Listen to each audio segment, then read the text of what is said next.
আসসালামু আলাইকুম। কেমন আছেন সবাই? আমার কথা শুনতে পাচ্ছেন কিনা এবং বোর্ডের লেখা ক্লিয়ার দেখতে পাচ্ছেন কিনা একটু কমেন্ট করবেন।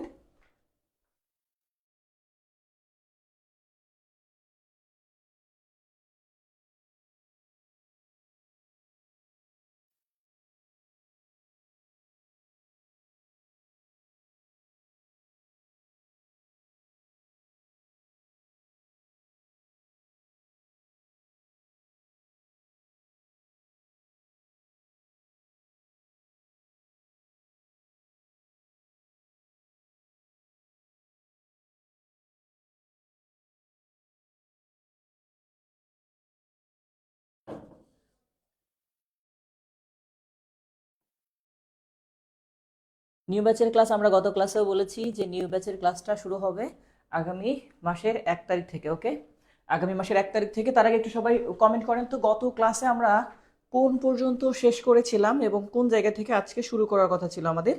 একটু কমেন্ট করবেন যে গত ক্লাসে আমরা কোন জায়গা থেকে শুরু করেছিলাম বা শেষ করেছিলাম।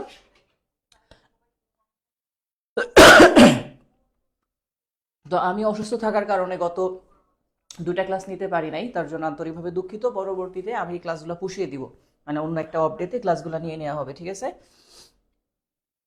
আচ্ছা, এখন আমরা দেখি পেজ নাম্বার আমাদের সম্ভবত আমার যতটুকু মনে আছে গত ক্লাসে আমরা পেজ নাম্বার 4 to 9 পর্যন্ত করেছিলাম, মানে এখান থেকে শুরু করার কথা। হ্যাঁ, 4 to 9, ঠিক আছে। এখন আমরা তাহলে আমাদের পেজ নাম্বার ওপেন করি 4 to 9। ন্যারেশনের এটা 3 নাম্বার ক্লাস।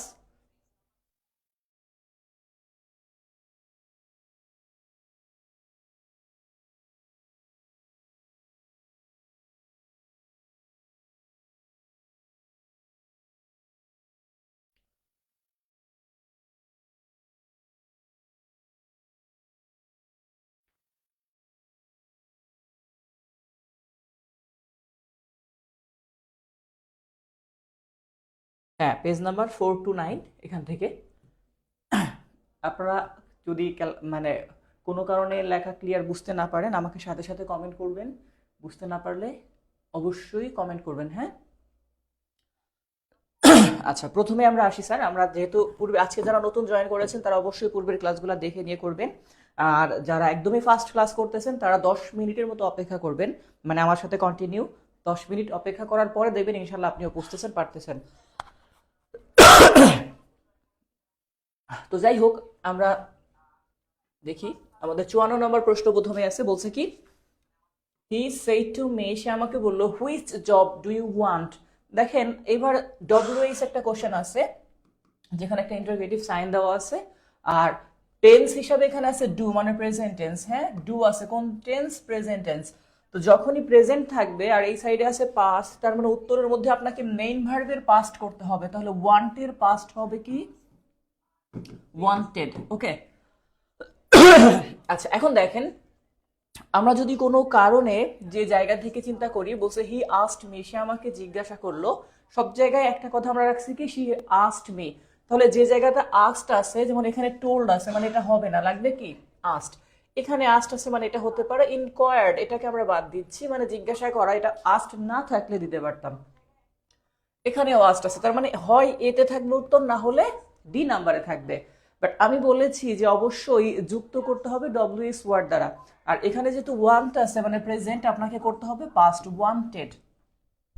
তাহলে যতগুলো অপশন আছে দেখেন তার মধ্যে হি আস্কড মি, মি পর্যন্ত ঠিক আছে। হুইচ ডব্লিউএস ওয়ার্ড ছিল, কনজাংশন, তাই হুইচ হয়েছে। এখানে আবার লিখছে হুইচ, ঠিক আছে।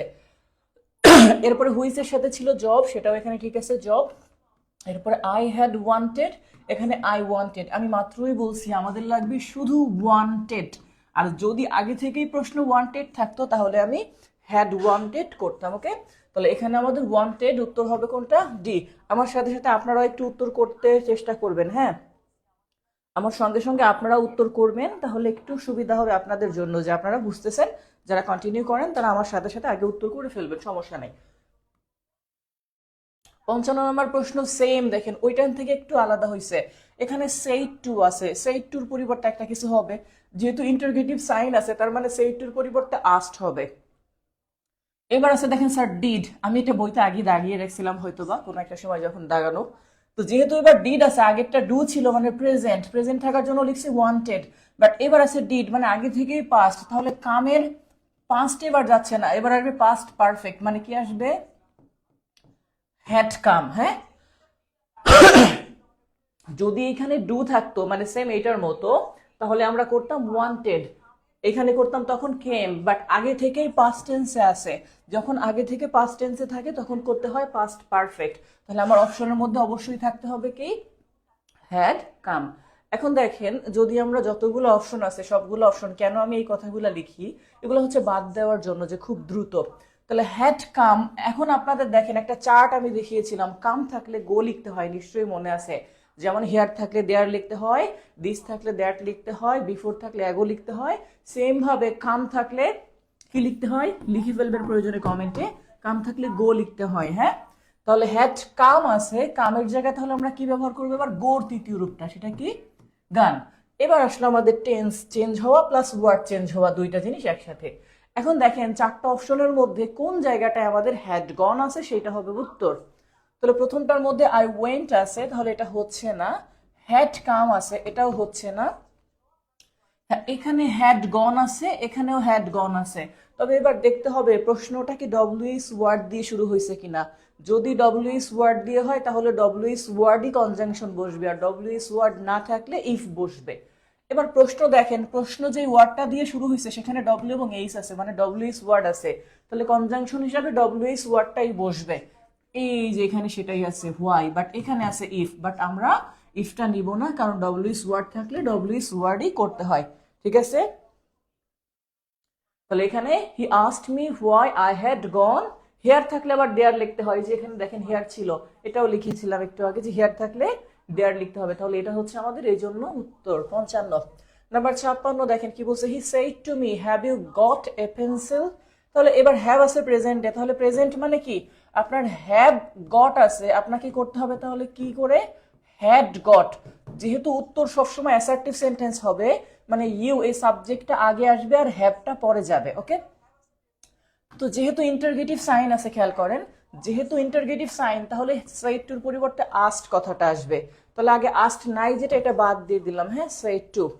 আচ্ছা, এরপরে দেখেন কনজাংশন, এবার কিন্তু ডব্লিউএস ওয়ার্ড নাই, ইন্টারগেটিভ সাইন বাট শুরুতে ডব্লিউএস ওয়ার্ড নাই, তাহলে অবশ্যই কনজাংশন ইফ বসবে। দ্বিতীয়টার মধ্যে কোনো ইফ কথা নাই দেখেন, তাহলে এটাকেও বাদ দিলাম। এটা হচ্ছে সহজ সরল ভাবে যদি আমরা সহজে করতে চাই। এবার আসেন স্যার পরবর্তী অংশে, হি আস্কড মি ইফ, এখানে আছে হি আস্কড মি দ্যাট, তারপরে ইফ, মানে দুইটা, একটা দ্যাট আছে আবার একটা ইফ আছে, মানে এটা ভুল। আলটিমেটলি উত্তর হচ্ছে এটা, বাট একটু করে দেখি, বাট সহজভাবে যদি চিন্তা করি তাহলে এভাবে শর্টকাটে করা যায় না পড়েও। তাহলে এবার হি আছে, সেইড টুর জন্য আস্কড মি ছিল, ডব্লিউএস ওয়ার্ড নাই, যেহেতু নাই তাই এখানে বসছে ইফ। এরপরে চিন্তা করেন ইউ সেকেন্ড পারসন, বলছিলাম সেকেন্ড পারসন পরিবর্তন হয় অবজেক্ট অনুসারে, ফার্স্ট পারসন সাবজেক্ট অনুসারে। তাহলে সেকেন্ড পারসন অবজেক্ট, অবজেক্ট কি ছিল মি, মিকে যদি আমি কোনো কারণে সেন্টেন্সের শুরুতে লিখতে চাই তাহলে মি লেখা যায় না, লিখতে হয় তার সাবজেক্টিভ ফর্ম আই, তাহলে এখানে সেটা লেখা হয়েছে আই। এবার দেখেন হ্যাভ গট, আমি বলছি একটু আগে যে হ্যাড গট আসতে হবে আমার, তাহলে কি ছিল হ্যাড গট, এরপরে বাকিটুকু যা ছিল তাই, তাহলে উত্তরটা হচ্ছে বি। ঠিক আছে, আচ্ছা এরপরে আসেন স্যার 57, যেখানে বলছে what is the correct indicator of the following sentence. I said to him, আমি তাকে বললাম উইল ইউ ফলো মি, তাহলে জিজ্ঞাসা করছি, তাহলে সেড টুর জায়গায় আসবে কি স্যার আস্ট, তাহলে যেটার মধ্যে আস্ট নাই সেটাকে বাদ দিয়ে দিলাম। হ্যাঁ, আচ্ছা এবার বলছে উইল ইউ ফলো মি, দেখেন উইল ডব্লিউএস বাদে হয়েছে, যেহেতু ডব্লিউএস বাদে মানে একটা ইফ থাকতে হবে কনজাংশন হিসাবে, এটার মধ্যে কোনো ইফ কথাটা নাই দেখেন আছে, তাহলে এটাকে বাদ দিয়ে দিলাম। হ্যাঁ, আচ্ছা যদি এটা বাদ দিয়ে দেয়, এখন বি আর এটার মধ্যে আমাকে উত্তর খুঁজে বের করতে হবে। এখন দেখেন যে কথাটা আমাদের দেওয়া আছে উইল আছে, তাহলে উইলের পাস্ট করলে শুধু উড, বাকিটা যা আছে সেম থাকবে। তাহলে প্রথমে যদি চিন্তা করি সেই টুর জায়গায় দিব একটা আস্ট, তাহলে আই আস্ট হিম, এ পর্যন্ত ঠিক আছে, যুক্ত করছি ইফ দিয়ে।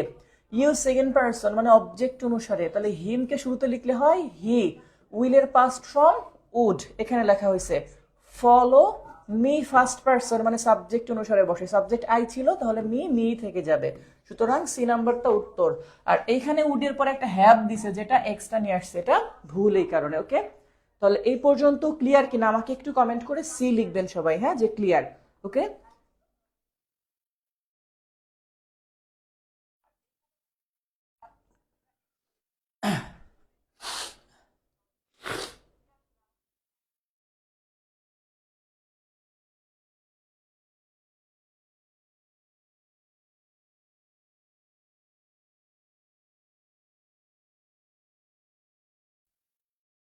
একটু রেসপন্স করবেন।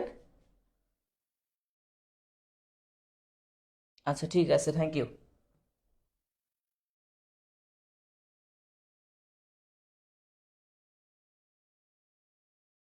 আচ্ছা এরপরে আসি স্যার 58 নম্বর প্রশ্ন, নাম্বার 58, যেখানে বলা হচ্ছে কি এবার he said to me which book do you want, interrogative sign আছে, তাহলে সেইড টু জায়গায় বসবে কি আস্ট। তাহলে প্রথমে সেইড কথা আছে যেটা, এটা বাদ দিয়ে দিলাম মানে শর্ট করার জন্য।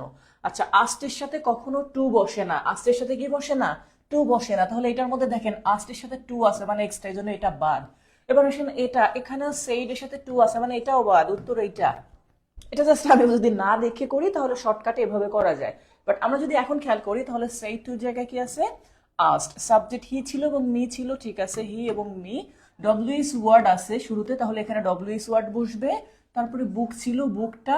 এবার ডু ইউ ওয়ান্ট, দেখেন একটু আগে এই টাইপের একটা করছিলাম, ডু হচ্ছে প্রেজেন্ট, তাহলে ওয়ান্টের পাস্ট লাগবে ওয়ান্টেড, তাহলে এখানে ওয়ান্টেড আর ডুটা তখন বাদ হয়ে চলে যায়।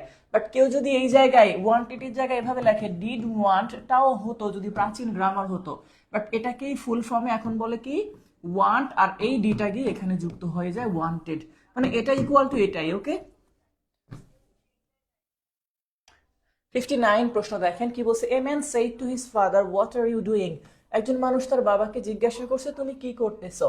তাহলে সেইড টু খেয়াল করেন, তাহলে সেইড টু যদি আমরা দেখি আমাদের লাগবে তার জন্য আস্ট, তাহলে প্রথমেই সেইড টু বাদ, আস্টের সাথে টু আছে এটাও বাদ। ওকে আচ্ছা এখন দেখেন সে কাকে বলছে, এ ম্যান আর হিজ ফাদার, তাহলে এ ম্যান আছে এ ম্যান আছে, এখানে হিজ ফাদার আছে, বাট এখানে হোয়াট লিখে তারপরে হিজ ফাদার, মানে এটা ভুল, কারণ আগে হিজ ফাদার পরে হোয়াট আসবে। হ্যাঁ তাহলে এখানে হিজ ফাদার কমার জায়গায় আমরা এবার ডব্লিউএস ওয়ার্ডটা ব্যবহার করতাম, সেটা হচ্ছে হোয়াট।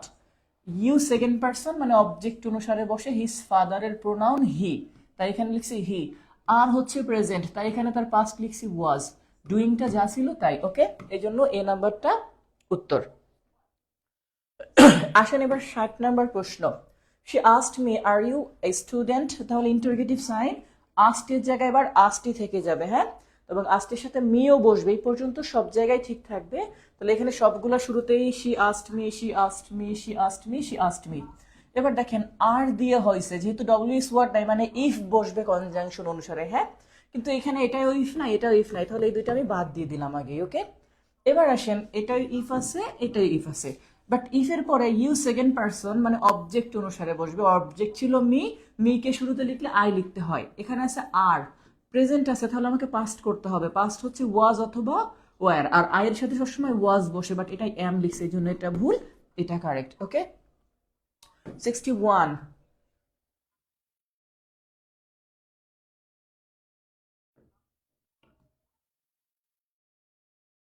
দেখেন এখানে কি বলছে, হি সেড টু হিম, সে তাকে বলছে is not your name Ahmed, তোমার নাম কি আহমেদ না, এরকম একটা কথা সে তাকে বলছে।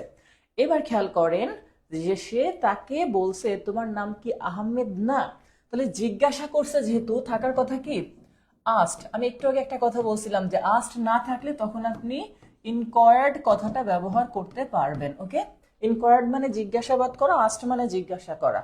এখন দেখেন আমি যদি প্রথমটাই দেখি আয়ের পরে টোল্ড আছে হবে না, যদি বি নাম্বারটা দেখি ইনকোয়ার্ড আছে, সি নাম্বার আছে এক্সক্লেইমড, এটা এক্সক্লেমেটরি সেন্টেন্সে বসে, এখানে আছে সেইড মানে এটাও ভুল, তাহলে এটাই উত্তর। হ্যাঁ কোথাও আস্ট নাই, তাহলে হি ইনকোয়ার্ড সে আমাকে জিজ্ঞাসা করলো, এই যে ইজ ডব্লিউএস ওয়ার্ড বাদে শুরু হয়েছে তার জন্য এখানে ইফ অথবা ওয়েদার একটা ব্যবহার করলেই হবে। হ্যাঁ যেখানে আপনি এরকম ওয়েদার ব্যবহার করতে পারবেন সেখানে আপনি ইফও ব্যবহার করতে পারবেন, সেম মিনিং, বাকিটা সেম অংশ আসবে।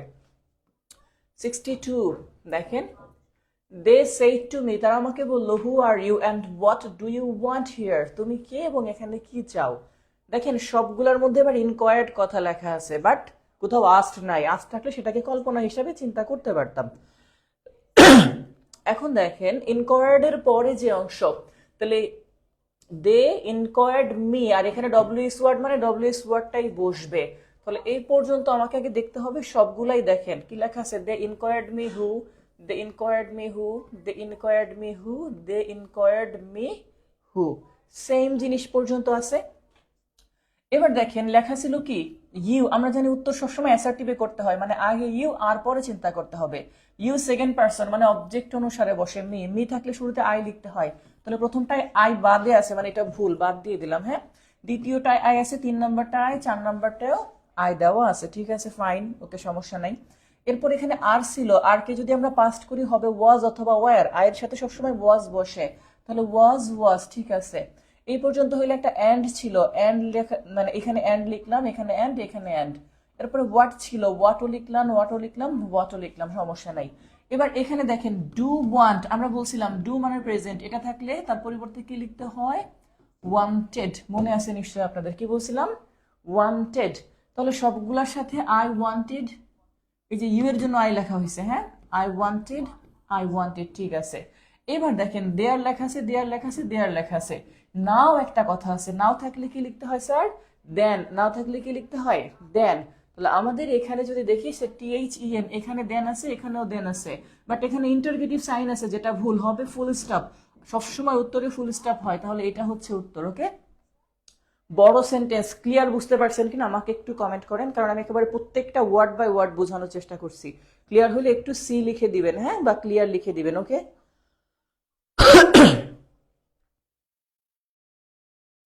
অন্য সমস্যা থাকলে নর্মালি ক্লাস নেওয়া যায়, বাট ঠান্ডার সমস্যা হলে আসলে ক্লাস নেওয়াটা কষ্টদায়ক, কথা বলতে হয় তো।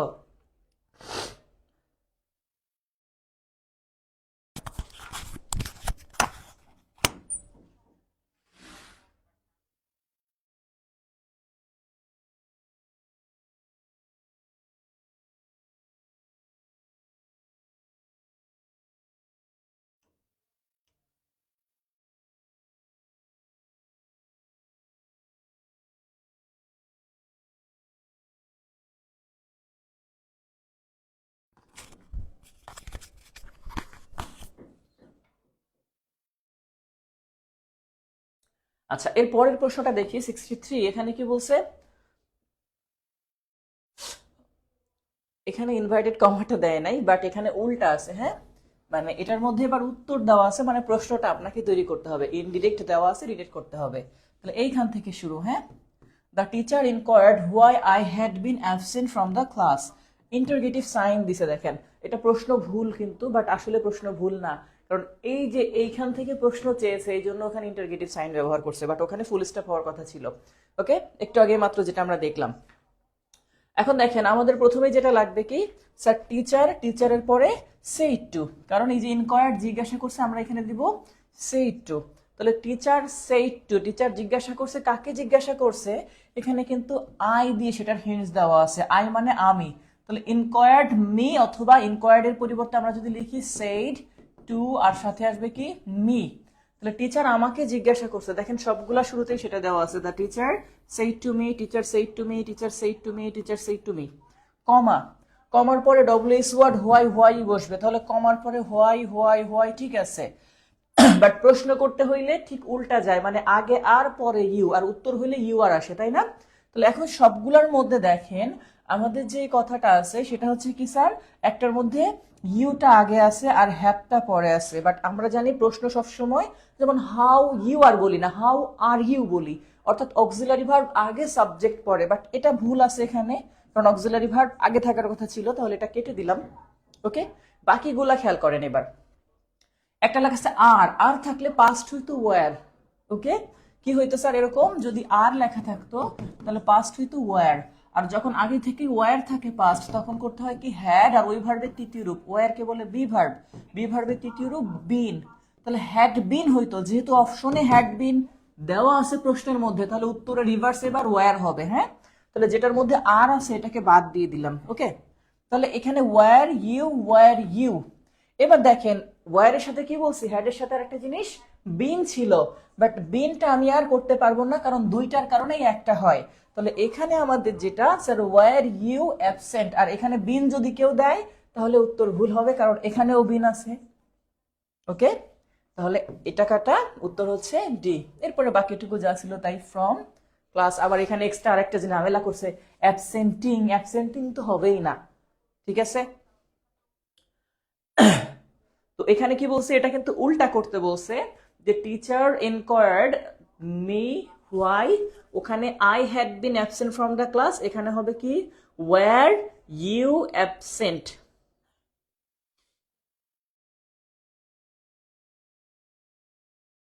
আচ্ছা, এই পর্যন্ত ক্লিয়ার হলে আমরা পরবর্তী, আপনারা একটু রিয়াক্ট দিয়েন, অনেকবার কমেন্ট করতে বলি তো আপনাদেরকে, আপনারা লাভ রিয়াক্ট দিয়েন, তাতে বুঝতে পারবো যে ক্লিয়ার। আর প্রশ্ন থাকলে কইরেন, হ্যাঁ।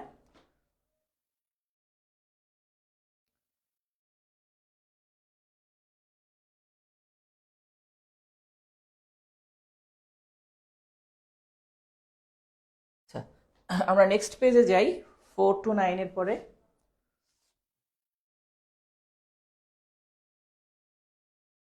আচ্ছা, এখানে একটু ন্যারেশন অফ ইম্পারেটিভ সেন্টেন্স বলছে। আচ্ছা, এখানে একটু চাইলে এই অংশটার এসএস নিয়ে দিতে পারেন, আমি বুঝিয়ে দিব, তারপরেও চাইলে একটু এই অংশটার এসএস নিয়ে নিতে পারেন, সমস্যা নেই, যে কখন কোনটা ব্যবহার করব। যাই হোক, এখানে যে কথাটা আমাদেরকে বলা হয়েছে সেখানে বলছে যে অর্ডার, অর্ডার কথাটা কখন ব্যবহার করবেন, এখানে লিখছে do it, March, on, heart ইত্যাদি। যাই হোক, এগুলো আমাদের ঝামেলা দরকার নাই, জাস্ট বুঝবেন অর্ডার হচ্ছে, অর্ডার মানেই আদেশ। যদি কখনো ইম্পারেটিভ সেন্টেন্স দ্বারা আদেশ বোঝায় তাহলে অর্ডার আসবে, হ্যাঁ।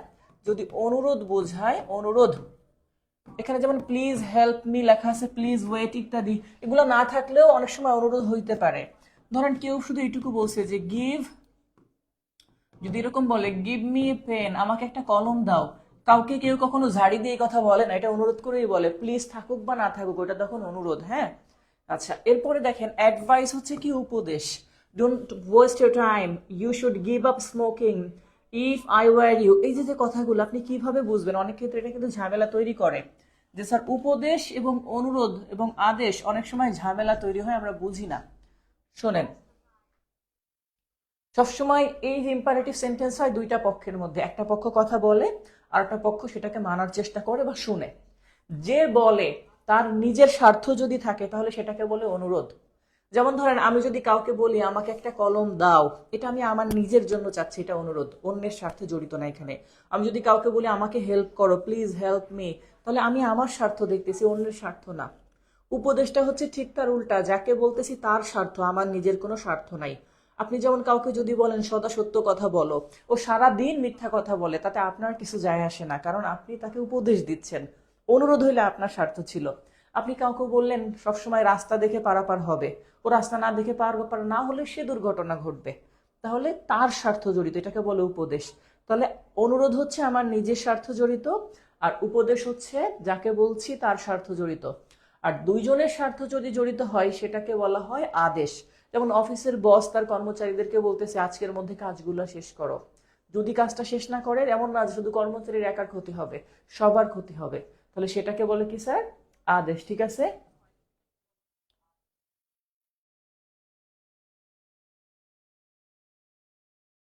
না, কারেকশনের যেটা, এটা ওখানে লেখা আছে, সম্পূর্ণ আপনাদের করতে হবে, আর এই রুলস গুলোর মধ্যেই পড়বে, হ্যাঁ।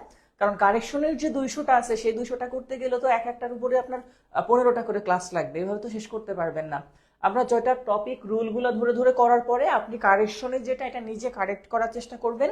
এরপরে যদি ওইটা আটকে যান তখন আপনি এটা আমাদের নেক্সট ক্লাসে জিজ্ঞাসা করতে পারেন যখন সলভ করা হবে। বুঝতে পারছেন? যেমন ধরেন এই পর্যন্ত করছি, এখন আপনি এই নিয়মের মধ্যে কোন একটা প্রশ্ন পেয়েছিলেন, সেটা আপনি আমাদেরকে জিজ্ঞাসা করবেন যে স্যার এরকম একটা প্রশ্ন পেয়েছি, এই প্রশ্নটা কি হবে, তখন আমরা সেটাকে করিয়ে দেওয়ার চেষ্টা করব। বুঝতে পারছেন? কারণ ওখানে লেখাই আছে, দেখবেন দেওয়া আছে ইয়োর টার্ন, মানে আপনি এত সময় যে রুলস গুলা করলেন সেগুলা ফ্যাক্ট করে ওগুলা করে করা, ওকে। আচ্ছা, এরপরে দেখেন অ্যাডভাইস বা ওয়ার্ন যেটা দেওয়া ছিল, স্যার যদি কোনো কারণে দেখা যায়, যেমন you had better not leave your room unlocked, এটা হচ্ছে সতর্কতা করা, এটা অ্যাডভাইসও হতে পারে। বেগ হচ্ছে কাউকে ক্ষমা করা, সেক্ষেত্রে বেগ ব্যবহার করা হয়, এটা ওয়ান কাইন্ড অফ রিকোয়েস্ট। আর একটা হচ্ছে কি স্যার প্রোহিবিট অথবা ফরবিট, এটা হচ্ছে কাউকে যদি কোনো কিছু করতে বারণ করেন, এটা ওয়ান কাইন্ড অফ অ্যাডভাইস, ওকে। এবার আসেন প্রথমে কি বলছে, আই সেইড ডু ইট, আমি বললাম এটা করো। আপনি কখনো কাউকে অনুরোধ করে বললে বলতেন প্লিজ ডু ইট, বাট যেহেতু প্লিজ নাই তার মানে বুঝতে হবে এটা একটা আদেশ করা হয়েছে, তাহলে সেইড এর জায়গায় অর্ডার দিব।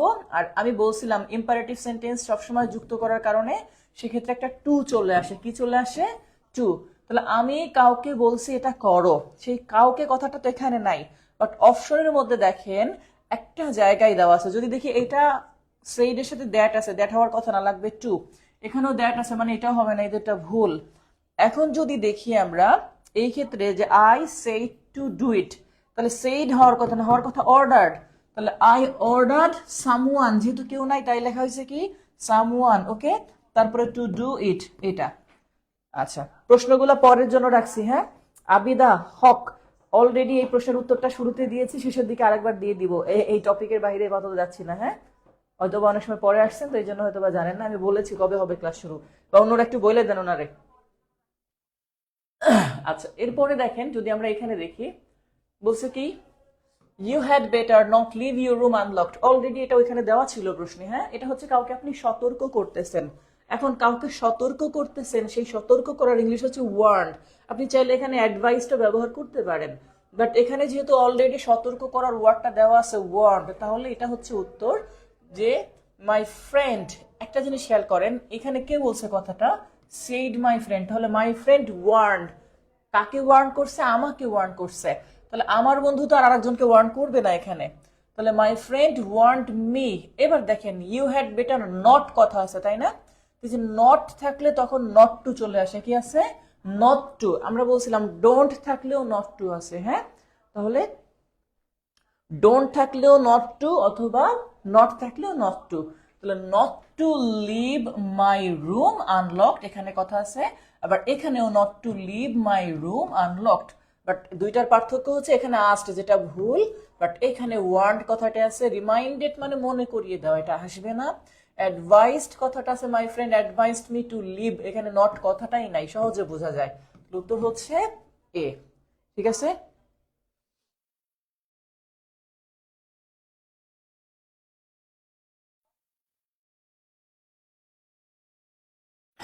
কারেকশনের ক্লাস অল গ্রামারের উপরে, অল গ্রামারের উপরে। তাহলে ওই যে আপনার সেন্টেন্স কারেকশন না, শুধু কারেকশনের উপরই একটা ক্লাস হবে, ওইটা তো এক্সট্রা হয়, শুধু কারেকশনের উপরে। আচ্ছা, পরে দেখেন কি বলছে, what is the correct indirect form of he said you had better see a doctor. এখানেও সে বলছে যে তোমার বরং একজন ডক্টর দেখানো ভালো, এটা ওয়ান কাইন্ড অফ অ্যাডভাইস, তার আমাকে হয়তো বা উপদেশ দিয়েছে। তাহলে এখানে আমরা he said you had better see a doctor, তোমার একজন ডক্টর দেখানো উচিত। তাহলে সে তুমি করে কাকে বলবে, আমাকে বলবে। এটা কিন্তু 42তম বিসিএস আসার প্রশ্ন। তাহলে হি সেড টু মি, বাট এখানে সে বলছে তোমার ডক্টর দেখানো উচিত, তাহলে এটা একটা উপদেশ, সে আমার ভালোর জন্য বলতেছে। তাহলে আমরা অ্যাডভাইসড কথাটাকে নিব। তাহলে এখানে অ্যাডভাইসড আছে, এখানেও অ্যাডভাইস আছে, সাজেস্টেড বাদ, প্রপোজড বাদ। এখন দেখেন অ্যাডভাইসড মি আছে এখানে, বাট এখানে মি নাই, দ্যাট আছে। বাট আমরা জানি ইম্পারেটিভে দ্যাট হয় না, কারণ এটা একটা ইম্পারেটিভ সেন্টেন্স। হ্যাঁ, আপনি কিভাবে বুঝবেন ইম্পারেটিভ সেন্টেন্স? এই ইউ লেখা থাকবে, যেই সেন্টেন্সের শুরুতে ইউ ডিরেক্ট থাকুক অথবা উজ্জ থাকুক, সেটা আপনি জানেন ইম্পারেটিভ সেন্টেন্সই হয়। যেমন গো আউট মানেই হচ্ছে ইউ গো আউট। ওকে, তাহলে এখানে টু, এরপরে হ্যাড বেটার যেটা ছিল এটা বাদ। হ্যাঁ, টু সি এ ডক্টর, কারণ এটা অক্সিলারি ভার্ব, ইম্পারেটিভ সেন্টেন্স সবসময় মেইন ভার্ব দিয়ে শুরু হয়। হ্যাঁ, যে you had better see a doctor মানে হচ্ছে সি এ ডক্টর, একটা ডক্টর দেখাও। তাহলে he advised me to see a doctor, সে আমাকে অ্যাডভাইস করছে একটা ডক্টর দেখানোর জন্য। ওকে, মেইন হচ্ছে আপনি সহজ সরলভাবে এই অংশগুলো দেখেই করার চেষ্টা করবেন, তাহলে খুব ভালো হবে। ওকে, আচ্ছা, এরপরে দেখেন 67 প্রশ্ন, যেখানে বলছে কি which one is correct sentence, নিচের কোন সেন্টেন্সটি সঠিক এবার বলে দিয়েছে আমাদেরকে। তাহলে দেখেন the captain, the captain, the captain, the captain. ক্যাপ্টেনরা কি করে, তার সোলজারদেরকে আদেশ করে, সবসময় কি করে, আদেশ করে। আর আদেশ করার ইংলিশ কিন্তু গেভ অর্ডার না, সরাসরি অর্ডার মানে আদেশ করা। অর্ডার্ড, অর্ডার্ড অথবা ডিড অর্ডার আসবে না। হ্যাঁ, সরাসরি অর্ডার্ড। প্রাচীন গ্রামারে এই টাইপের সেন্টেন্স ব্যবহার করা হইতো। তাহলে এটা আর এটা বাদ দিয়ে দিলাম, তাহলে এ অথবা বির মধ্যে কারেক্ট আছে। বাট ইম্পারেটিভ সেন্টেন্সে মাত্রই বলছি টু দিয়ে পরবর্তীতে চিন্তা করবেন নাকি কাদেরকে বলছে সেটা। তাহলে অর্ডারের পরে কখনো টু হয় না, কারণ সেই টুর পরেই অর্ডার বসে। তাহলে এখানে টু যেটা আছে এটা দিয়ে এটাকে ভুল করে ফেলছে। হ্যাঁ, টুটা কোথায় হবে, এখানে যেটা যুক্ত আছে। তাহলে এখানে আবার যেমন এখানে আছে, ordered his soldier to march on. Okay, এখানে কমান্ডেড কথাও লেখা আসে অনেক সময়। হ্যাঁ, অর্ডারের জায়গায় অনেক সময় কমান্ডেড কথাও লেখা আসে।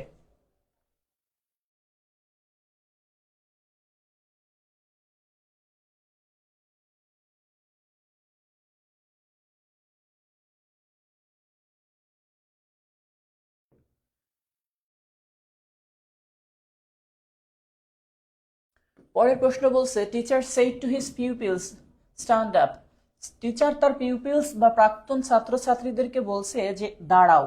তাহলে দেখেন টিচার যেহেতু কথা বলছে, টিচার এটা স্টুডেন্টদেরকে আদেশ করছে, হ্যাঁ, এটা কোনো উপদেশ না বা অনুরোধও না, টিচার আদেশ করছে, বাট স্টুডেন্ট টিচারকে অনুরোধ করে। ওকে, তাহলে এখানে আমাদেরকে বলছে teacher said to his people's, তাহলে প্রথমে সেইড টুর পরিবর্তে আমাদের লাগবে অর্ডার্ড। দেখেন এখানে সেইড টু আছে, এখানে রিকোয়েস্টেড আছে, রিকোয়েস্ট আছে, তাহলে এটা বাদ দেওয়া যায়, এটা উত্তর। তারপরে যদি চিন্তা করি অর্ডার হিজ পিপলস, আর এখানে টু দিয়ে স্ট্যান্ড আপ আসবে, এখানে টু স্ট্যান্ড আপ দেওয়া আছে, তাহলে এটা হচ্ছে উত্তর 68। ওকে, এ পর্যন্ত ক্লিয়ার কিনা একটু সি লিখে জানিয়ে দেন অথবা রিয়াক্টে দেন, তাও সমস্যা নেই। নেক্সট কোশ্চেনটা দেখি আমরা।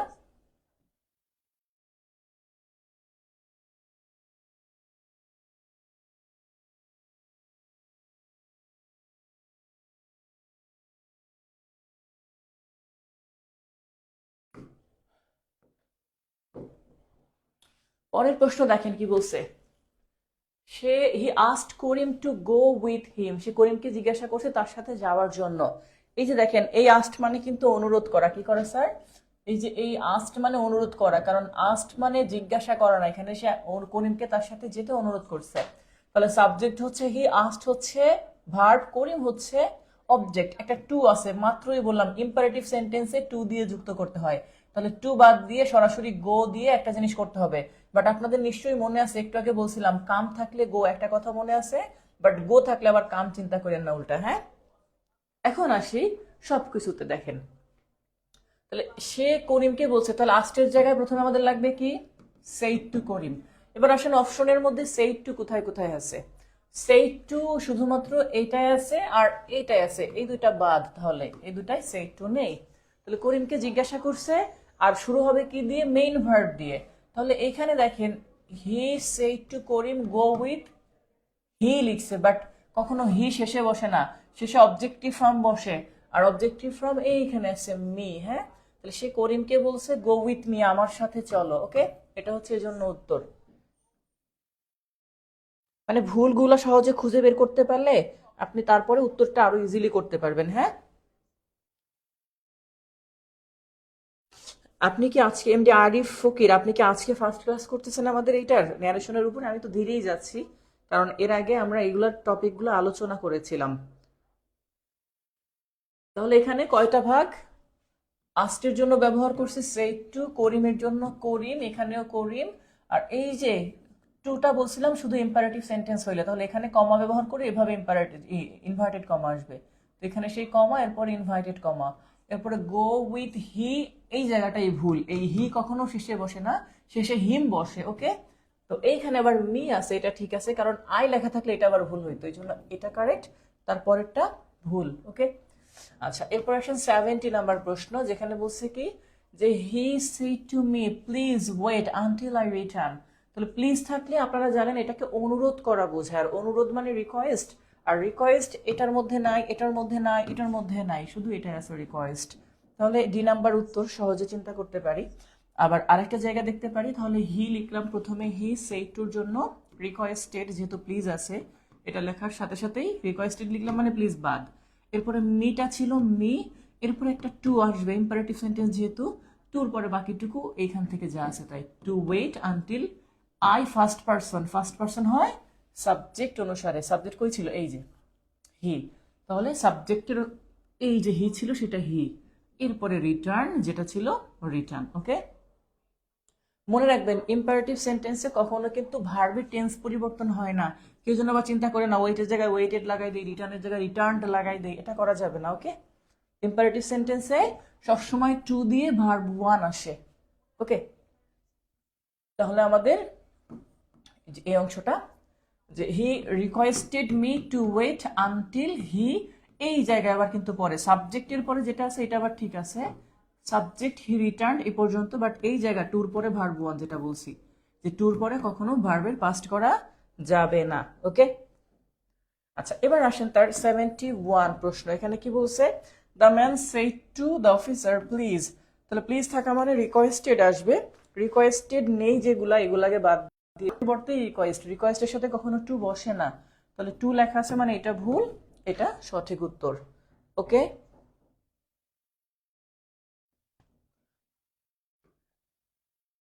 পরের প্রশ্নটা যদি দেখি আমরা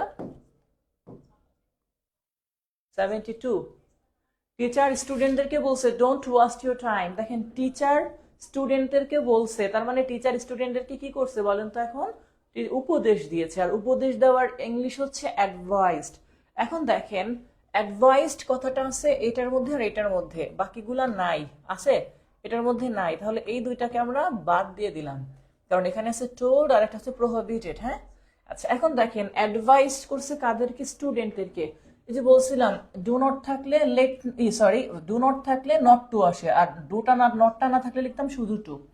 তাহলে টিচার অ্যাডভাইস দ্য স্টুডেন্ট, ঠিক আছে। নট টু ঠিক আছে, তারপরে ভার্ব ওয়ান হয়, মাত্রই বললাম যে টুর পরে ভার্ব ওয়ান। সেক্ষেত্রে এই যে ওয়েস্ট ইউর টাইম, বাট এখানে ওয়েস্টিং লেখা আছে যেটা ভুল, তাহলে সি নাম্বারটা উত্তর। ওকে, 73 বলছে কি indirect of the following sentence, নিচের সেন্টেন্সটার ইনডিরেক্ট কোনটা হবে? সেই টু লেখা আছে, আমার বাবা আমাকে বলছে ডোন্ট ওয়েস্ট ইউর টাইম, তোমার সময় নষ্ট করিও না। তাহলে বাবা সময় নষ্ট করার জন্য বলছে না বাদ দিছে, নষ্ট করতে বারণ করছে। এটা ওয়ান কাইন্ড অফ অ্যাডভাইস, উপদেশ, বাট উপদেশ কথাটা অপশনে কোথাও নাই, বাট ফরবিড একটা কথা আছে যেটা টোল্ড বাকিগুলা, এই জন্য এটা ভুল, শুধু এটা উত্তর, কারণ বাবা বারণ করছে। তাহলে my father forbid me two West my time.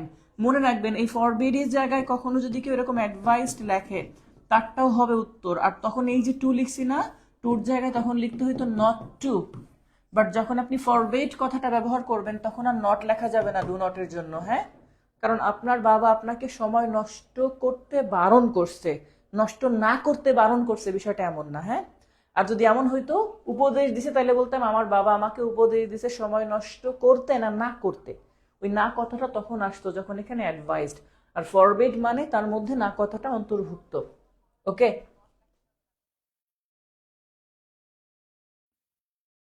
পরের প্রশ্নটা আমরা একটু খেয়াল করি। 74, he said to his master forgive me sir, সে তার টিচারকে বলছে আমাকে ক্ষমা করুন। তাহলে দেখেন টিচারকে সে চাইছে বলছে কি ক্ষমা করুন, এই যে ক্ষমা প্রার্থনা করা এটাকে ইংলিশে করে বেগ। হ্যাঁ, কি বলে? বেগ। বেগ মানে ক্ষমা চাওয়া। ওকে, তাহলে এখানে যেহেতু লেখা ছিল সেড টু, আর এখানে তার জন্য বেগড এখানে আছে আর এখানে আছে, এটাও আছে, বাট আমাদের খুঁজে বের করতে হবে যে আসলে কিভাবে যায়। তাহলে হি সেড টুর জায়গায় দিব বেগড হিজ মাস্টার, এই পর্যন্ত ঠিক আছে। এখন দেখেন বাকি যে অংশগুলা, যে জায়গাটা মেইন বিষয়, যে এখানে একটা কথা লেখা আছে সেটা কি স্যার? স্যার। স্যার থাকলে হওয়ার কথা ছিল রেসপেক্টফুলি, বাট রেসপেক্টফুলি অপশনে নাই, আমাদেরও সেটা নিয়ে আর ভাবার কিচ্ছু নাই। বাট এখন শুধু লেখা আছে কি ফরগিভ মি, আমাকে ক্ষমা করুন। তাহলে যেহেতু আমাকে ক্ষমা করতে বলছে, আমার এইটুকু শুধু বাকি আছে, তাহলে তার আগে একটা টু দিয়ে আমার বাকিটুকু হবে টু ফরগিভ, এরপরে অংশ। তাহলে he begged his master to forgive me হচ্ছে ফার্স্ট পারসন, যেটা সাবজেক্ট অনুসারে হয়, সাবজেক্ট হচ্ছে হি থাকলে লাস্টে হি লেখা যায় না, হিম লিখতে হয়। তাহলে he begged his master to forgive him, সে তার মাস্টারের কাছে ক্ষমা প্রার্থনা করছে তার জন্য। এখন দেখেন এটা কেন ভুল হচ্ছে, আমরা যদি এটার দিকে খেয়াল করি, যে he begged his master to forgive, এই যে টুর পরে ফরগিভ লিখছে এটাই ভুল, মানে ফরগিভ হওয়ার কথা ভার্ব ওয়ান। যদি এটা কেন ভুল হয়েছে দেখেন, he begged his master to forgive him, আবার লাস্টে স্যারও লিখছে, এই স্যারটা লেখা যাবে না। হ্যাঁ, কারণ এটা অলরেডি মাস্টারের মধ্যে চলে আসছে। আর এখানে আবার হি রিকোয়েস্টেড লিখছে, এখানে তো অনুরোধ করে নাই, এই জন্য এখানে রিকোয়েস্টেড কথাটা বাদ দেওয়া হয়েছে, যে he requested his master to forgive হিম। যদি অপশনে বেগড না থাকতো তখন কিন্তু রিকোয়েস্টেড নিতে পারতাম আমরা। ওকে, আচ্ছা এবার আসেন ইম্পারেটিভ সেন্টেন্সের পরবর্তী অংশ। মনে রাখবেন ইম্পারেটিভ সেন্টেন্সে যদি কখনো লেট থাকে তাহলে উত্তরে সেক্ষেত্রেও আমাদেরকে একটা জিনিস খেয়াল রাখতে হয়, সেটা দেখবো একটু পরে। আমি জাস্ট আপনাদেরকে একটা ছোটবেলায় যে রুল করতেন সেটা মনে রাখার জন্য বলবো, অনুরোধ করবো, দেখেন হবে। তো বলছে he said to me let's go home together. যদি লেটস থাকে বা লেটাস থাকে, লেটস থাকলে প্রপোজড হয়, কি হয় একটু লিখে নিবেন। লেটস থাকলে, অথবা লেটসকেই তো লেট আস বলি আমরা ফুল ফর্মে, লেটস বলে যেটাকে শর্টে, এটা থাকলে কি করতে হবে স্যার? প্রপোজড লিখতে হবে। কি লিখবো? প্রপোজড। মনে রাখবো সেড টুর জায়গায় যদি সেন্টেন্সটা লেটস বা লেটাস দিয়ে শুরু হয় তাহলে প্রপোজড কথাটা লিখবো। ওকে, এখন খেয়াল করেন যতগুলো অপশন আছে তার মধ্যে আমাদের এটা আস্ট এবং আর গুড কথাটা লেখা আছে, তাহলে এই দুইটা বাদ আমরা প্রথম দুইটা খেয়াল করব। তাহলে প্রপোজড, তাহলে হি প্রপোজড, সে প্রপোজড করছে, কাকে প্রপোজড করছে? টু। এই যে মি লেখা ছিল, তাহলে মি টু মি, এই পর্যন্ত ঠিক আছে। এবার চিন্তা করবেন সবসময় যদি ইম্পারেটিভ সেন্টেন্স শুধু এখান থেকে হয়তো গো হোম টুগেদার, তাহলে টু গো হোম দিয়ে লিখে শেষ করতাম। বাট যখনই লেটাস থাকবে তখন চেঞ্জ করে এখানে অন্য জিনিস কল্পনা করবেন। ছোটবেলার ট্যাগ কোশ্চেন, ছোটবেলার ট্যাগ কোশ্চেন আপনারা নিশ্চয়ই মনে আছে, লেটাস থাকলে এটা লিখতেন শ্যাল উই, মনে আছে না? লেটাস থাকলে কি লিখতাম? Shall we. আর এই শ্যাল উই ধরে নেবেন যে লেটাসের জায়গায় একটা কি আছে? Shall we. বাট উত্তর করলে আমাদের কি হওয়ার কথা? উত্তর করলে উইটা আগে বসার কথা, শ্যালটা পরে বসার কথা, সেটাই এখানে বসছে বাট দ্যাট দিয়ে। তাহলে একটা দ্যাট দিয়ে যুক্ত করব কখন? যখন লেটাস থাকবে একটা দ্যাট বসবে। তারপর লেটাস মানে শ্যাল উই, উইকে শুরুতে লিখবো সেই উই, শ্যালকে পাস্ট করলে হয় শুড, বাকিটুকু যা আছে তাই।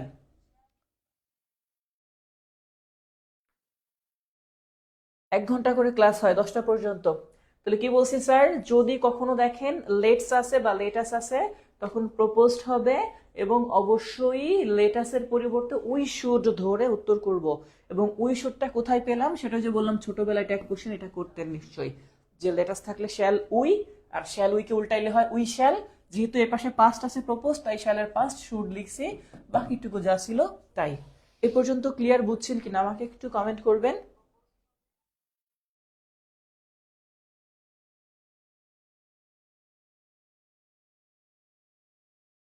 একজন বলছে লিমন ইসলাম, স্যার ক্লাস হবে কি না তা সেদিন দুপুরে বেলা জানাই দিবেন। কেন আপনাকে দুপুরে জানাবো কেন? আমরা তো 1 তারিখে জানাই দিছি। গ্রুপে ফেসবুকে ঢুকে দেখবেন এই ক্লাসের রুটিন দেওয়া আছে, কোন দিন ক্লাস হবে রাত 9টায়। আর আধা ঘন্টা আগে কেন আপনাকে লিঙ্ক দিব? আধা ঘন্টা আগে না, 50 পর্যন্ত আমার ক্লাস থাকে অন্য জায়গায়। হ্যাঁ, আপনাদের একটা ব্যাচ না, তো এরকম আরো 4টা ব্যাচ আছে, তো সেগুলা শেষ করে তারপরে। হ্যাঁ, আর আপনি কেন শুধুমাত্র আধা ঘন্টা আগে লিঙ্ক নিয়ে বসে থাকবেন? আপনার জাস্ট 9টা তার 5 মিনিট, 4 মিনিট, 2 মিনিট, 1 মিনিট আগেই লিঙ্ক পাবেন, আপনি ক্লিক করলেই তো সাথে সাথে ঢুকে যাবেন, সমস্যা হওয়ার কথা না। ওকে, আচ্ছা যাই হোক, এই পর্যন্ত ক্লিয়ার হলে আমরা নেক্সট পেজে চলে যাই। 432।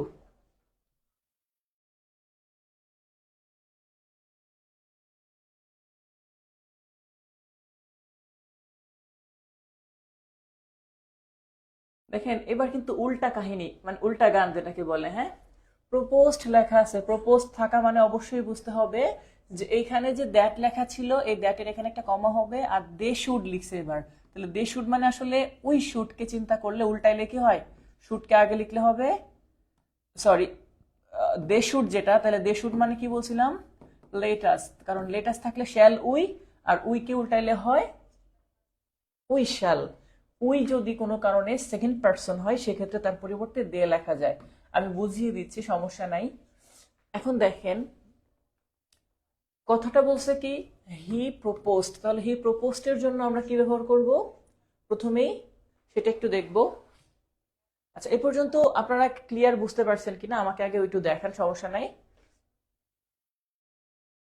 তো প্রথমে আসি স্যার, হি প্রপোজড আমাদের যেহেতু অলরেডি করা আছে, তাহলে হি প্রপোজড এর জায়গায় খেয়াল করেন, এই প্রপোজড এর জায়গায় যে দ্যাট লিখছে, তাহলে এই জায়গাটা আমরা কি ব্যবহার করব? সেইড।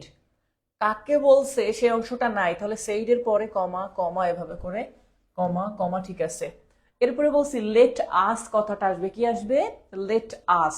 শুধুমাত্র লেট আস আছে এটার মধ্যে, দেখেন এখানে উই শুড আছে, যেটা ভুল, কারণ সবসময় ডিরেক্টে লেট আস থাকলে তখন শ্যালোই চিন্তা করব, প্রপোজড থাকলে।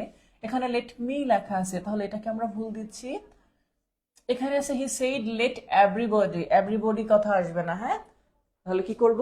হি সেইড লেটস ওয়েট। এবার দেখেন ফর দ্য অ্যাওয়ার্ড, এখন যদি আমরা এটাকে উল্টাইতাম তাহলে হি সেইড না হয়ে he proposed that let us wait for the award.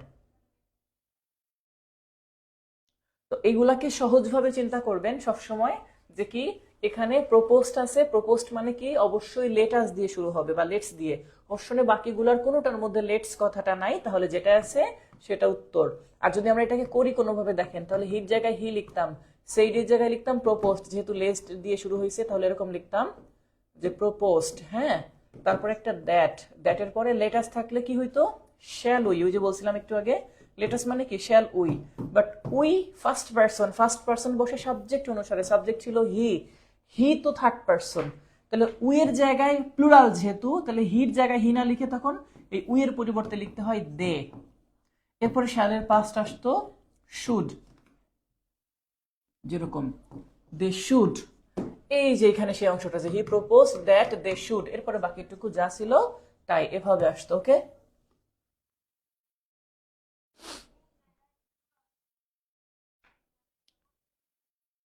আচ্ছা একজন বলছে 74 নম্বরে কনফিউশন আছে স্যার শব্দটা নিয়ে। আমি বলছিলাম, আপনি হয়তো খেয়াল করেন নাই, বলছিলাম স্যারের কারণে রেসপেক্টফুলি থাকার কথা।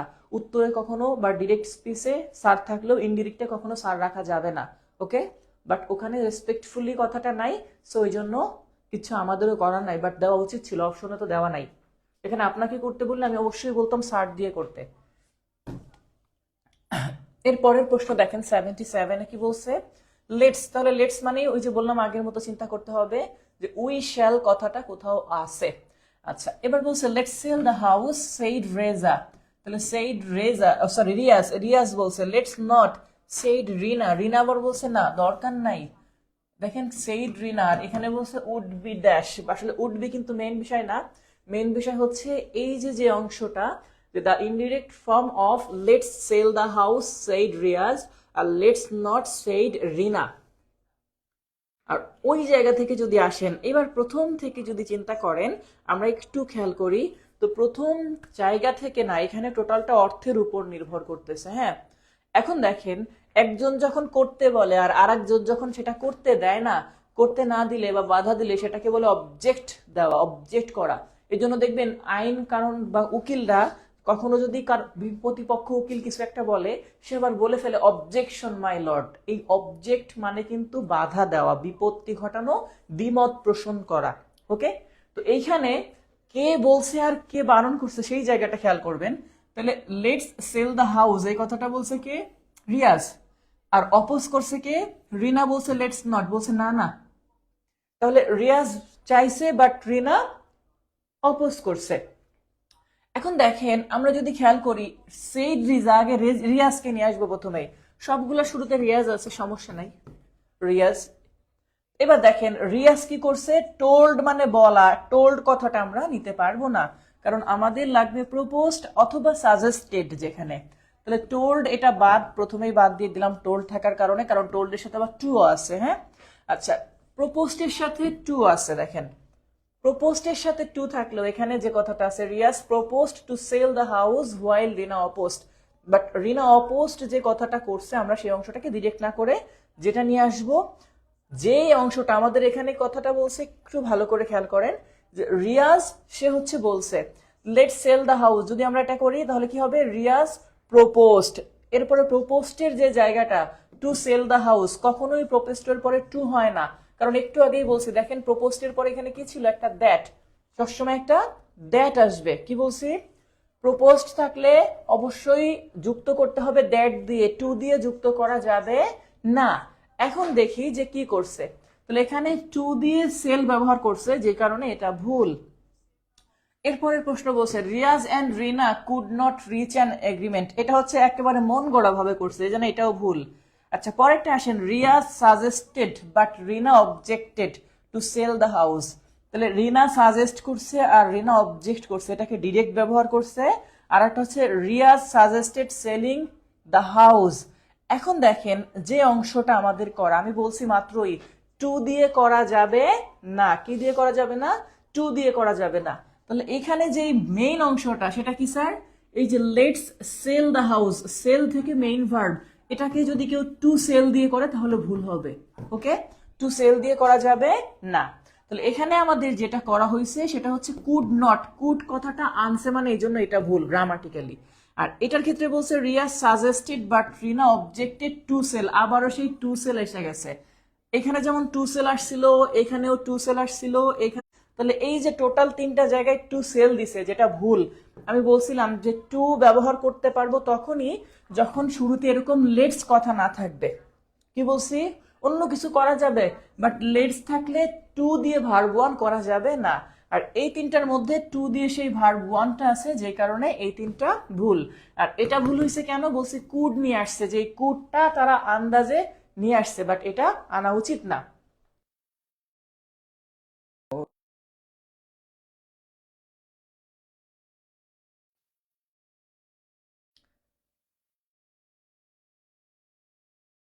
এখন দেখেন, তাহলে তিনটা জায়গা আমি বলছি যে টু সেল থাকার কারণে এই তিনটা জায়গা ভুল, কারণ কখনোই যদি লেটাস থাকে তাহলে টু দিয়ে ভার্ব অন করা যাবে না।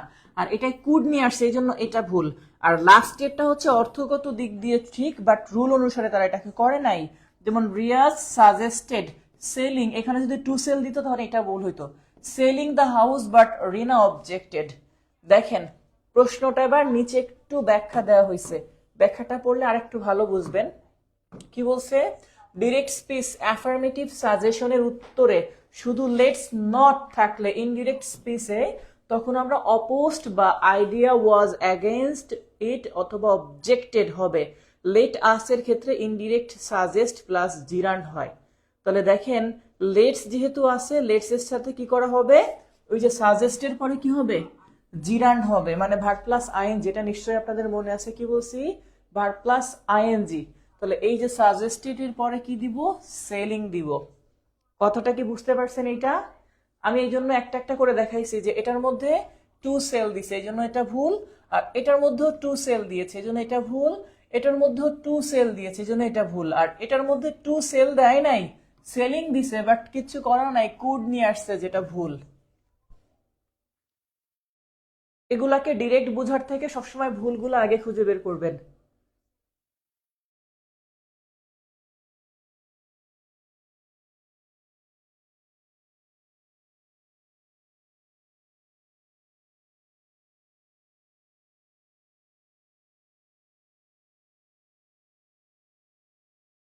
বুঝতে পারছেন আমার কথাটা, যে সাজেস্টেড এর পরে ভার্বের সাথে কি হবে, আইএনজি আসবে। তাহলে Riya suggested selling the house but Rina objected.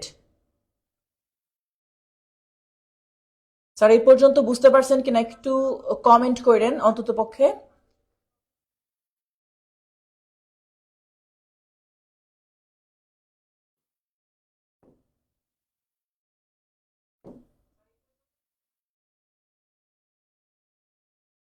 আচ্ছা পরের প্রশ্নটা দেখেন এবার। পরের প্রশ্ন আমাদেরকে কি বলছে, বলছে let me come in said he, সে বললো আমাকে ভিতরে আসতে দাও। তাহলে সে এটা অনুরোধ করছে, আদেশ করে কেউ কখনো বলবে না যে আমার ভিতরে আসতে দাও। আদেশ করলে সে নিজেই চলে আসবে, আদেশ করার কিছু দরকার নাই। তার মানে বোঝা যাচ্ছে এটা একটা অনুরোধ করছে। তাহলে এটা রিকোয়েস্ট, বাট প্লিজ নাই, তাতে কি বুঝে নিতে হবে অর্থের সাথে। তাহলে ইনডিরেক্ট করতে গেলে আমাদের সেইড হির জায়গায় আমরা হি যদি চিন্তা করি, সে অনুরোধ করছে, তাহলে হি তার জন্য আসতেছে রিকোয়েস্টেড। এই যে দেখেন প্রপোজ দিতাম যদি লেটস থাকতো, এই জন্য এটা ভুল, সেইড দিতে পারছি না। আচ্ছা প্রপোজ দিতাম যদি লেটস থাকতো, তাহলে হি রিকোয়েস্টেড, সে অনুরোধ করছে। এবার দেখেন বলছে লেট মি কাম ইন। এবার দেখেন লেট কথা দিয়ে শুরু হয়েছে যেহেতু, এটা দুই ভাবে করা যায়, যে হি রিকোয়েস্টেড, সে অনুরোধ করছে, কাকে অনুরোধ করছে, মি দিয়ে। দেখেন তাহলে হি রিকোয়েস্টেড একেবারে সরাসরি আমি করতে পারতাম এরকম, যে হি তারপর দিতে পারতাম রিকোয়েস্টেড, তারপর একটা টু, এরপর এখান থেকে করতে পারতাম লেট হিম গো ইন, এটা হয়ে যেত, বাট অপশনে নাই। যেহেতু অপশনে নাই তাহলে আমাদেরকে কি করতে হবে, এবার যেটা আছে বাকিগুলা সেই অংশে যেতে হবে। তাহলে দ্যাট, দ্যাটের পরে কি করছে, এই যে অংশটা এটাকে অনেকটা ইম্পারেটিভের চিন্তায় করছে। তাহলে এই যে যে মি, মি মানে এটা first person, first person subject অনুসারে হয়, যেটা ছিল হি। তাহলে হিটাকে এখানে হি লিখছে, আর গায়েবী ভাবে মেয়ের পাস্ট মাইট করে নিয়ে আসা হয় যখন অনুমতি চাওয়া হয়। তাহলে এখানে মাইটের পর একটা be allowed to come in, এই অংশটা কিন্তু সরাসরি অর্থগত দিক থেকে করা হয়েছে, কোনো গ্রামার ফলো করে করা হয় নাই। বুঝতে পারছেন আমার কথাটা? এটা অর্থগত দিক থেকে ফলো করে করা হয়েছে, যে অর্থের সাথে মিলে, যে he requested that he might be allowed to come in, ওখানে হওয়ার কথা ছিল গো ইন, বাট আমরা এই অংশটাই মেন ফ্যাক্ট ধরবো, হ্যাঁ, যেখানে রিকোয়েস্টেড হওয়ার কথা। পরের প্রশ্নটা দেখেন, পরের প্রশ্ন বলছে he said let me have some milk, সে বলল যে আমার একটু দুধ দাও, বা আমি কি একটু দুধ পেতে পারি, কথাটা অনেকটা এরকম যে আমি কি একটু দুধ পেতে পারি। তাহলে সে অনুরোধ করছে, বাট এখানে অনুরোধ কথাটা কোথাও নাই। তার মানে অনুরোধ যেহেতু নাই, একটা জায়গায় সেইড একটা জায়গায় সেইড, এই দুটা বাদ। আর একটা হচ্ছে প্রেইড, প্রেইড করলে প্রার্থনা করা, প্রার্থনা করা হচ্ছে যেটাকে আমরা বলি চাওয়া, এবং সৃষ্টিকর্তার কাছে মানুষ প্রার্থনা করে, মানুষের কাছে এখানে এটা নাই। এটা হচ্ছে late me have some milk, যদি আমার একটু দুধ থাকতো, কথাটা এমন চলে আসছে এবার। তাহলে এখানে আমরা যদি যাই হি উইশড চলে আসবে। দ্যাট, এরপরে যে he might have some milk, he might have some milk. আর এখানে আসে দেখেন, এখানে প্রেড লিখছে, প্রেড হয় শুধু অপটেটিভ সেন্টেন্সে, বাট এটা অপটেটিভ সেন্টেন্স না, এটা ইম্পারেটিভ সেন্টেন্স। ওকে, বাট ইম্পারেটিভকে অ্যাসার্টিভ চিন্তা করে তারা এই উত্তরগুলা করছে।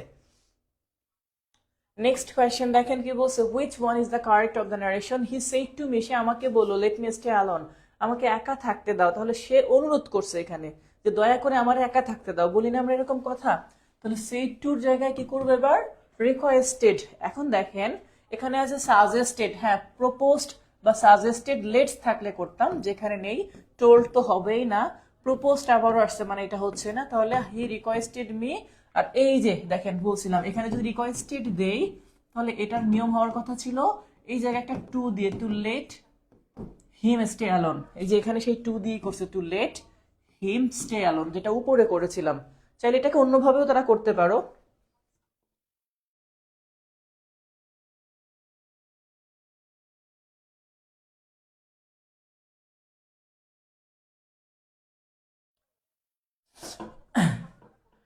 আচ্ছা, এরপরে দেখি আমরা 81 লাস্ট কোয়েশ্চেন আজকের ক্লাসে।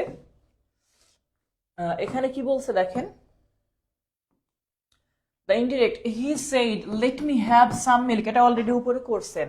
তাহলে হি সেইড এর জায়গায় আমরা এবার চিন্তা করি যে সে অনুরোধ করছে, এখানে ছিল উইশড, মনে আছে না, এই যে দেখেন উইশড, বাট এখানে কোথাও আবার উইশড নাই। দেখেন একটা টোল্ড আছে, হবে না। একটা রিপ্লাইড আছে, প্রশ্ন করলে কেন রিপ্লাইড আসবে। একটা সেইড আছে, মানে এটাও হবে না। এখন দেখেন এখানেও সেইড আছে, মানে এটা হবে না। উইশড ছিল আগেরটায়, এবার লিখছে ডিজায়ার্ড, জাস্ট উইশড এর জায়গায় এবার কি লিখছে, লিখছে ডিজায়ার্ড, জাস্ট একটু চেঞ্জ করছে, আর কিছুই না। তো যাই হোক, আপনারা একটু কমেন্টে লিখবেন 433, মানে লাস্ট ক্লাস, আমাদের পরবর্তী ক্লাস হবে 433 পেজ থেকে 33, 34, 35, 36, ইনশাল্লাহ আমরা পর্যন্ত শেষ করার চেষ্টা করব। তো আজকের মতো শেষ করছি। যদিও আজকে মানে গত 2 দিন অনেক বেশি অসুস্থ ছিলাম, আজকে কিছুটা সুস্থ। দোয়া করবেন যেন তাড়াতাড়ি সুস্থ হয়ে যেতে পারি। যেহেতু ক্লাস নিচ্ছি হয়তো বা ঠিকঠাক থাকবে, কারণ অনেক সময় হয় কি ঠান্ডার সমস্যা, ক্লাস কথা বলতে হয় তো, তো যার কারণে আরো বেশি খারাপ লাগে। তো আজকের মতো বিদায় নিচ্ছি, পরবর্তী ক্লাসে দেখা হবে। সবাই ভালো থাকবেন, সুস্থ থাকবেন। ওকে, আরেকটু কমেন্টে কাইন্ডলি লিখে দিবেন 433, তাহলে বুঝতে সুবিধা হবে যে নেক্সট ক্লাস কোন পেজ থেকে হবে। হ্যাঁ।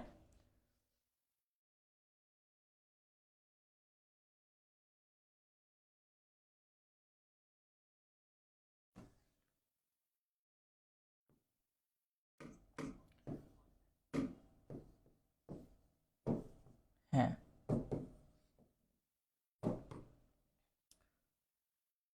ওকে, তাহলে আল্লাহ হাফেজ।